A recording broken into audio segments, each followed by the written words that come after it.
Hello, everybody. Welcome. Today we're going to be going over supine shoulder flexion. As you can see, she starts out with her legs flat, bends her knees. I like this position because the pelvis is not tilted forward or backwards. And in science, we call that anterior tilt or posterior tilt of the pelvis. So I like it to be in a neutral position to start out. Now, there's a couple things you want to make sure you're doing right in order to get the most out of this exercise. You want to keep your ribs down and flat. You want to make sure that you exhale as you reach back. When you exhale and you reach that arm as far back as you can, the ribs usually do a better job of staying down towards the table. So really quickly, you want to keep the ribs down because the scapula or your shoulder blade needs to glide along the rib cage. And if the ribs are up in the air, it has nothing to grab onto and it cannot glide as it should.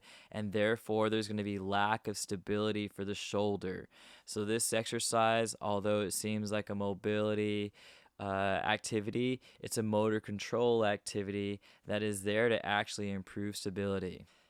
Now, if I find someone who has a shoulder dysfunction or their shoulder blade's not moving very well, then I actually go in there and grab the inferior angle or the bottom corner of the shoulder blade and guide it and actually pull it towards me and out as I assist. I don't actually do the movement for the patient. The patient moves their arm, but I assist them to move in flexion or raise their arm overhead. Now, one of the most important details to include when finishing up this activity is to perform the activity in standing position. This is because gravity is acting on her body much differently than when it was when she was lying on her back. There's many muscle reflexes and many other tissues that are involved in holding us upright versus when we're lying on our back. And when she's performing her daily living activities or her sport or whatever her goal is, she's going to be in the standing position. So we want to make sure that we train the brain to understand how to move the different parts of the body while she's moving her shoulder in a stable position.